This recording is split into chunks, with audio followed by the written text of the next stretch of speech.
Hare, Hare Krishna. I am Vaibhav Zhade, currently studying in final year BITS Pilani Hyderabad campus and pursuing my internship from Tom Tom company, which is in Pune. And as of now, the work from home is going on. So here we welcome you all to Utkarsh 2021 question and answer session. And so let's start. So first question is from Ankit Wadhwa from Osmania. God fulfills our desire. If we both desire and deserve something, then why bad things are fulfilled so quickly and easily, but not good things? Example, to watch adult movie or romance. Is someone deserve to watch adult movies? Yeah, so I will answer that much first. So Ankit is saying that bad things are fulfilled easily and not good things. But think about your life, Ankit. You got two eyes, two hands, two legs. You have a well-built body. You got good education. You got good parents. So did not God fulfill all those good things for you in life? You didn't even think about these things. He's fulfilling good things also. Both. Whatever good and bad we desire. If we deserve, it's all fulfilled, it happens. And at the same time, it's true that when we desire some bad things, they appear to be getting fulfilled very quickly because in this world we have conditioning, we call it. Conditioning means we are like addicted to these bad habits for a long period of time. We have repeatedly done them over and over again. So it has formed a kind of groove, sanskar as we call it. If a cement floor, if you put a shoe impression in a wet cement, after you go away, the cement will have a depression. If you throw water, water will get stocked there. That's what is happening with us. Now we have to erase the old sanskaras by filling it up with further cement and creating new sanskaras, which you are already doing. You are coming to these classes, you are chanting Hare Krishna, you are in good company. All the unwanted sanskaras will be covered over and they will not trouble you. Eventually, as we proceed further, we will see that. Go ahead. Before coming to ISKCON, one might have committed many abominable acts and sins. Who sanctioned those desires? Krishna or Maya? If desire was fulfilled, that means he deserved to commit sins and hence desires were fulfilled? What is the meaning of your saying you deserve to commit sins? Nobody is supposed to commit sin. Sin means disobedience to God. Sin means nonsense. It's like, you can't say a thief deserves to commit crime. A thief deserves to murder somebody. Deserves to rob a Reserve Bank of India or anything like that. Who deserves to do such nonsense? No government will allow that. But we are naughty, mischievous living entities, so we have such dirty propensities. And now, ultimately, when we have such propensities, we are misusing the God-given facility. For example, your father is giving you money to study in Osmania. For example, is giving you monthly 10,000, 20,000 rupees. But he is in the village. He doesn't know how you are spending the money. So what you may do, there are many students who smoke and drink and waste the father-given money. It's a misuse of the father's money. Father is sanctioning your money for studies, but somebody is misusing it. In the same manner, God has given us eyes not to watch adult movie. God is giving us eyes to read Bhagavad Gita. God has given us the hands to chant Hare Krishna, not to loot someone else's pocket. But we want to do mischievous activities, and if we do, that's called sin, and the sin has a consequent punishment. Now you may ask, why God is not stopping me from committing sin? Yes, how is He stopping you? He is giving the Bhagavad Gita. He is sending saintly people. He is coming in the form of temples. He is coming in the form of holy rivers like Ganga, Yamuna, Kaveri. He is coming as holy Divyadesams. There are many good people who advise you what is right, what is wrong. Even after knowing what is right and wrong, still people indulge in dirty things. Don't you know cigarette smoking is injurious to health? There are so many cigarette companies, not only they write in the packet, statutory warning. They write even on the cigarette itself. If you put a cigarette in the mouth, it is written there. It is injurious to health. Still people smoke. Why do they do that? They are fools. So they are not supposed to do that. They indulge in it, therefore they have to suffer for that. Jaan bujkar pap karna, we say, knowingly committing sin. So actually you may say, why should God not stop the jiva from doing it? Therefore Prabhupada gives that example. Actually God, if He wants to stop you, He can stop. It's like for example, your father wants to Your son is telling the father, Papa, I will drive your car. You move aside. And the father says, oh, my car is a big car. Even your leg will not reach the brake. You are a small, tiny boy. But the boy doesn't listen. So the father tells him, okay, take your own, I'll give you your own car, toy car, pedaling car. I will go in my big car, you come in your toy car. And the boy is very happy. So after driving a little distance, he gets his own experience that pedaling car is difficult for him. He tells his father, Papa, enough now, I am tired now. Then he sits in his father's car. The father puts a pedaling car on the top and then they go together. Similarly, God wants to give you the experience that you can't independently be happy, like the small boy was taught lesson. On the other hand, you are asking God, why should you give me my independence? Instead, you should control me from doing wrong. That is like father catching the boy and giving a tight slap on his cheeks and saying, you cannot drive this car and I cannot give you a separate car. You just come with me. Any foolish father will do that. If any foolish father does that, what will happen to the love between father and son? So to preserve the love between father and son, father tells him, okay, beta, you want to be independent? Okay, drive your own car. And father doesn't leave him and go away. He is also with him. They both go together some distance. And then the son gets tired. Then he comes back. So we all wanted to be independent. So we engage in abominable acts, get a lot of kicks and everything. लातों का बहुत बातों से मानता नहीं, लात खाने के बाद समझ में आता है. Then we learn the thing. Then we come back to the Supreme Father and tell him, sorry, I did all dirty, nasty things. Please forgive me. Only those who return back to him with a repentant mood, only they can advance in spiritual life. If you are arguing with God, why you didn't stop me, from committing sin? If God stops, you will make another type of halla gulla. Then you will become an atheist and then make a mass propaganda that God doesn't exist, which already many fools are doing already in this world, which we are watching now. Correct, no? There are a good number of people who are angry with God. They are asking, why did God create this world, creating so much trouble? God didn't create trouble. You created trouble in this world. Actually, it's like a man who is spitting at the sky. Why is the sky rumbling? Like that, then the saliva is coming and falling on his cheeks, and he is saying, why the cloud is throwing saliva on my cheeks? Cloud is not throwing, we are throwing ourselves only. So, modern man has turned away from God and doing sinful activity and is reaping the fruits of his own sinful actions. God is giving facility of the senses and the body for using for the right purpose. Those who are utilizing for the right purpose, they are fortunate. And those who use it for the wrong purpose should become repentant. And then after they become repentant, they can become fortunate. Those who don't become repentant, those who become argumentative and they become atheistic, they glide down to hell. So we have the choice which path we want to take. Next. Next question is by Mahesh More. So, Prabhuji, you said that Yashoda Maya performed so nicely devotional service that Krishna made her his mother. Prabhuji, do we also have a chance to become someone in relation with Krishna? Or is it that we already are in one relationship and we need to revive it? I am a bit confused that how can someone do great bhakti and become Yashoda Maya? Yashoda Maya is eternally Krishna's mother or what, Prabhuji? Please enlighten me if possible, Prabhuji. Okay. Like for example, there are 5 rasas, Shantaras, Dasaras, Akiras, Vatsalas, Madhuri Actually, you can be in any one of the 5 rasas eternally, as you have said here. Say somebody is only a servant of Krishna. But in case his affection for Krishna is increased more, even after going to spiritual world, a servant of Krishna can become friend of Krishna also. He can go to Sakiras. Like if you see Balaram, he is acting as a servant of Krishna, acting as a friend of Krishna. He is even acting in Vatsalya also. Like elder to Krishna, like Mother Yashoda, is guiding him and controlling Krishna also. In the mood of maintaining Krishna. And when Balaram wants to participate in Rasa Leela with Krishna, so he expands himself as Ananga Manjari, a gopi, who is assistant to Shrimati Radharani. And Balaram is assisting him as Ananga Manjari, like that. So in spiritual world, there is no limitation. If you want to serve in more advanced rasas, a jiva will be given ability if he wishes to. Yes, it is a fact that Yashoda Maya is eternally Krishna's mother, but she is also actually a jiva who eternally is counted as someone highly qualified to be Krishna's mother forever. And anybody who is serving Krishna in the mood of mother and father, they will become Yashoda's assistant or Nanda's assistant in the spiritual world and get to deal with Krishna in Vatsalya Bhava, parental affection. Yeah, next. Next is Vinay Datta from IIT Kharagpur.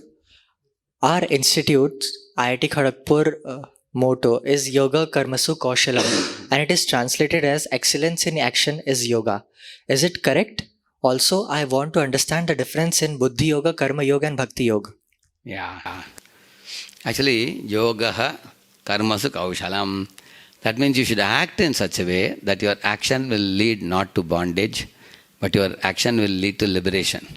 That is considered as kaushala karma. Kaushala means expertise or excellence. So the word excellence is correct. Excellence is action, is yoga. Externally it is correct. Internally we have to check whether they know the meaning of this. Your action should be excellent in the sense that if it is really excellent, it will lead to not bondage. It will lead to liberation. From out of this world, they will go back to Godhead. But when we see, like in IIT Bombay also we had a slogan, Jnanam Paramam Dhyayam. Like that it was written in the arch. Jnanam means knowledge, Paramam means divine. So these kind of words are used there, if you see. But whether divine knowledge is being offered in the college, there are so many mundane subjects being taught in not only IIT, I'm telling you, any engineering university for that matter. So they talk about all the 8 material elements. There is no talk about soul or super soul or loving relationship with God. So real yoga karmasi kaushalam means we should perform action and offer the fruits to God and become free from material bondage and get liberated. That is actually excellent work. And the second part you asked a question about what is Buddhi Yoga. First I'll tell you what is Karma Yoga. Actually, Karma Yoga has Sakama Karma. Sakama Karma means you like to get some fruits, so you work hard. Most of the 99% of the population are Sakama Karmis. I work hard and I earn money. And when I get money, I enjoy life. That's called Sakama Karmi. And Nishkama Karmi means he works hard, makes money, but he gives money to the poor, sick, needy people. Selflessly he serves either the people or the country. Is Nishkama Karmi. Now, Sakama Karma Yoga, when you say, he actually goes to God and prays to God, please give me this, give me that, and then he gets some fruits and he offers a portion of his fruits to God. In this way, he is attached to some work and then he is attached to the results also. He is Sakama Karma Yogi, but he gives some fruits to God. So once you start connection with God, it's called yoga. Yuj is the connecting word. So Sakama Karma Yoga. That means he is connecting with God and he is doing sense gratification, but with permission of God, with sanction of God. He is Sakama Karma Yogi, we call it. And Nishkama Karma Yogi means who? He performs all actions as a servant of God and he offers the fruits to God. And such a Nishkama Karma Yogi, if you see, like example is Janaka Maharaj. For example, 4 questions you can ask him. Who are you? He will say, I am servant of God. What do you do? I do God's work. How do you do your work? I do it with sincerity, dedication, commitment, with responsibility. I do it. And what do you do with the results? I offer it all back to God. Because God only gave me the brain. God gave me the senses. God gave me the materials in this world. Everything belongs to Him, so I offer the fruits to God. Just like, Jamindar gave me the garden. Jamindar gave me the seeds. Jamindar gave me the hose pipe and water. So everything belongs to him. I produce flowers and fruits and give it to him. This is Nishkama Karma Yogi. But he likes to do certain type of work. Like somebody likes to do gardening, somebody likes to do carpentry, somebody likes to do work, some kind of job. He is Nishkama Karma Yogi. He is a person who does some work and he offers it all to God. He is Nishkama Karma Yogi. So there are 2 aspects, work and fruits. Sakama Karma Yogi is attached to both work and fruits. Nishkama Karma Yogi is attached not to fruits, he offers it to God. And he is not attached to work also. He is ready to do, actually he is attached to a particular type of work. But then later on when he becomes purified, then jnana awakens. In Nishkama Karma Yogi he gets elevated, he understands. By offering the fruits away to God, gradually realizes what is this body, it's a perishable body. All possessions will be taken away, nothing belongs to me. Ultimately everything belongs to God. When that I am not the body, I am the soul. When he realizes that, then jnana awakens. And then when the jnana awakens, at that time the thing becomes Buddhi Yoga. Now Buddhi Yoga means Nishkama Karma Yoga plus jnana component. When you add, it becomes Buddhi Yoga.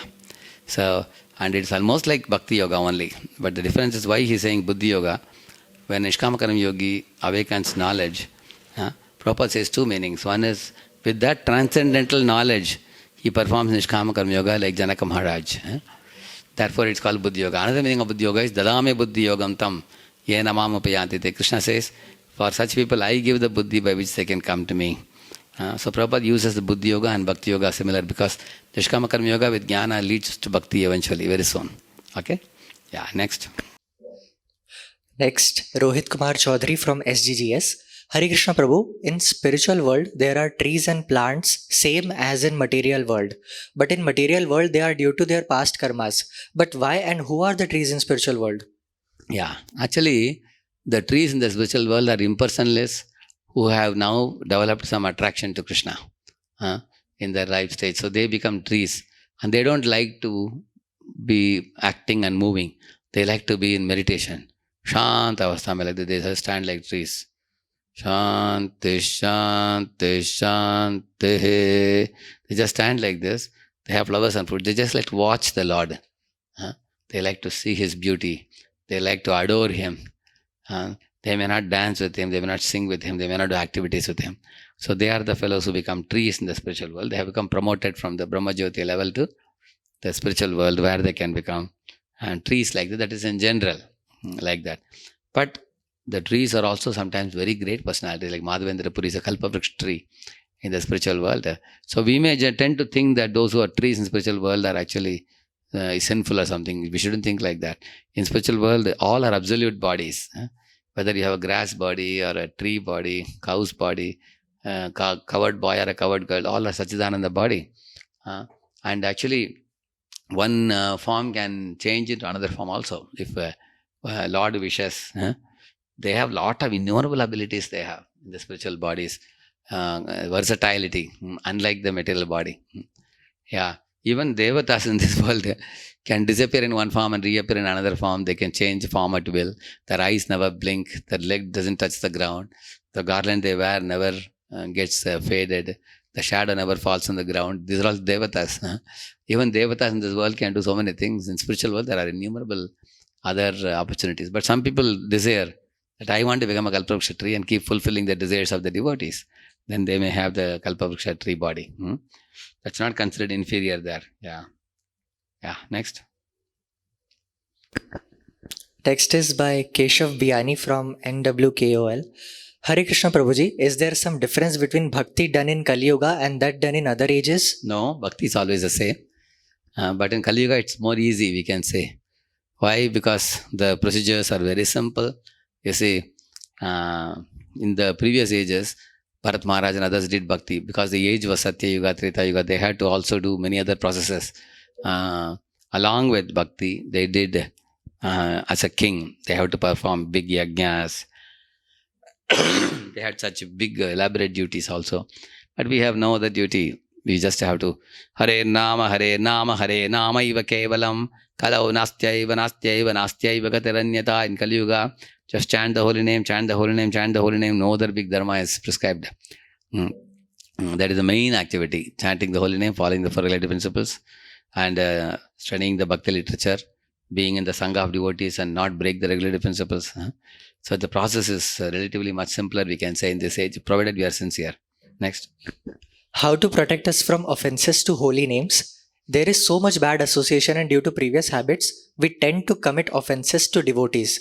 How can I avoid it and make progress in bhakti? First thing, you learn about what are the 10 offences. I have spoken a series of lectures, 1 hour on each offence. You can ask your senior and get it. Offence 1 hour, offence 2 1 hour, like that.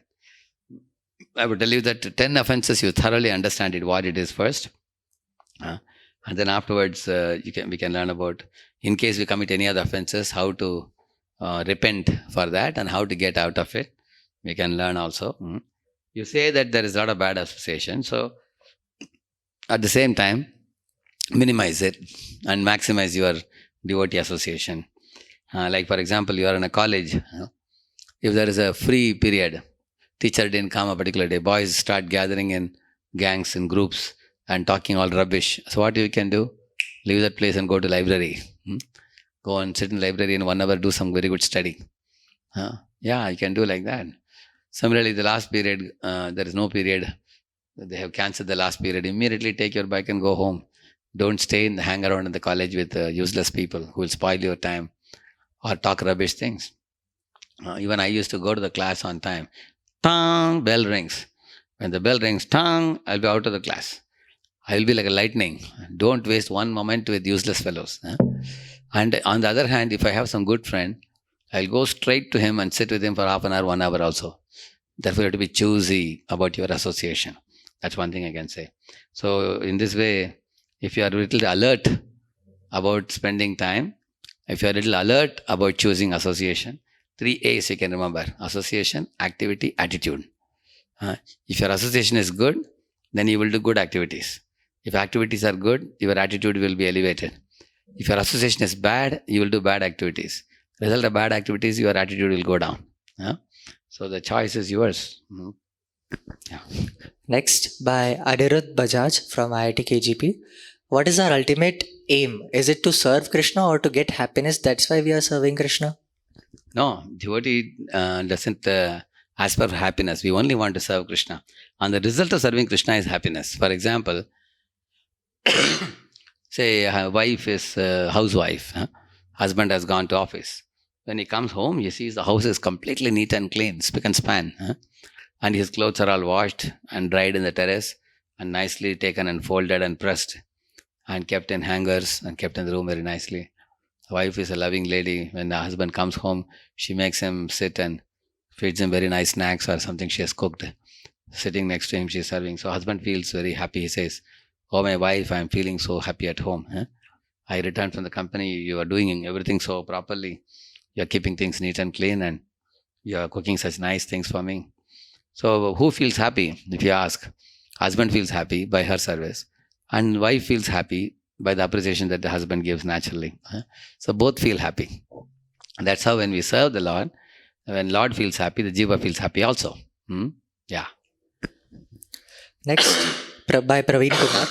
Prabhuji, I want to be prosperous in my material life, also with my devotional life. Am I on wrong path? If I am on right path, please tell me how can I get both of this? Yeah. Krishna can, if you want to be a very rich millionaire, you can be a millionaire. Krishna can make you a millionaire. He made our Ambarish Prabhu, who is Ford's grandson, millionaire, isn't it? Yudhishthira Maharaj was king of the world. At the same time, Praveen Kumar should also take a vote that if I become a millionaire tomorrow, 50% of my earnings, I'll give it to Krishna service for propagating Krishna consciousness. Prabhupada says that if you are a rich man, say you become a multi-crorepati, you have 10,000 crores tomorrow, you become such a big man. So 5,000 crores you allotted for Krishna's preaching. Then balance 5,000 crores you can keep with you, no problem. If you are ready for it, then Krishna can supply you any amount. Next. Next, by Nachiket. How can one be completely a devotee, becoming free from all material desires? By practicing devotional service in the company of devotees and reading this bhakti literature and understanding what is pure and what is impure, what is to be given up, what is to be picked up. So you have to first have the ability to discriminate right from the wrong. That's the first thing, which you are already doing now. Keep doing it, and then gradually you understand there are 3 impurities: proprietorship, controllership, enjoyership mentality. Proprietorship, people want to always Swamitva Jamana, Alexander, British people, Mughal people, they wanted to capture other people's lands and be proprietors. In the Vedas, examples if you want, Bali Maharaj wanted to be king of the whole world. Hiranyakashipu wanted to be king of all the 3 worlds. They are proprietors. And controller means people want to boss over. Like for example, Hitler wanted to boss over the Jews. You find the whites wanted to boss over the blacks. You find like that, isn't it? So the tendency to subdue the other living beings and dance on their head and keep them for your service at your beck and call, that is passing over. Hiranyakashipu wanted to boss over all living entities in this world. Hiranyakashipu wanted to boss over Prahalad and other Brahmanas and everybody. So that is controllership. And enjoyership means I'll be the Lord of all I survey, all I enjoy. Everybody and everyone should serve me. Hiranyakashipu was like that also. Ravana also. Anything I say, I have to enjoy. I am seeing Sita now. Sita is for me. Come Sita with me. I will enjoy. He was like that. He cannot even think whose wife is she. I don't care who is whose wife. If I like, they have to come with me. This kind of rogue mentality. So these are actually the impurities. We have to give up these 3. So this is called karma jnana yoga. Bhakti mukti siddhi kame sakali ashanta Krishna Bhakta Nishkama Atayeva Shanta. So Bhukti Mukti Siddhi means, Bhukti actually means proprietorship mentality. And Siddhi means controllership mentality. And Mukti means enjoyership mentality. So all these three should be given up. And eventually you will learn more as you keep coming for the classes. Next. Also, how to advance in bhakti with completion of all material duties related to parents and society. Yeah. Yeah, you can keep advancing. You don't have to worry about completing all material duties to parents and society. You are studying now. Study well. Then once you complete, then you get a placement, get job, earn well, save well. Don't squander the wealth, and save enough money, lakhs of rupees. And in case you wish to marry at the age of 27, 28, then you can marry and stay with your parents as wherever you stay. Continue your bhakti. If you don't wish to marry, you want to be a brahmachari, then you take guidance from your senior on, this is the situation of the family. We never allow anybody to join as a brahmachari unless they make sure that the parent should not be in the street anytime in future, in want of money, Beta, you became brahmachari, I have no money now. No, we don't allow such boys to join. We make sure that one senior will guide you on your parents should be put in a very good situation, safe situation. Then only one is allowed to join. And if you're going to be grihastha, no problem. You be with parents and take care of them well. At the same time, do job. So three things you have to do: family duties, professional duty, devotional duty. So you have to balance all the three with the guidance of your mentor. Yeah, next. If one wants to live completely in the association of devotees, then he cannot live with parents as they are not devotees. Thus, how to overcome this situation? So your parents may be in the native place, but you will be mostly working in the city. So you can stay next to a city temple, and a wife and husband can go to temple and do seva. And parents may occasionally come and go, not a problem.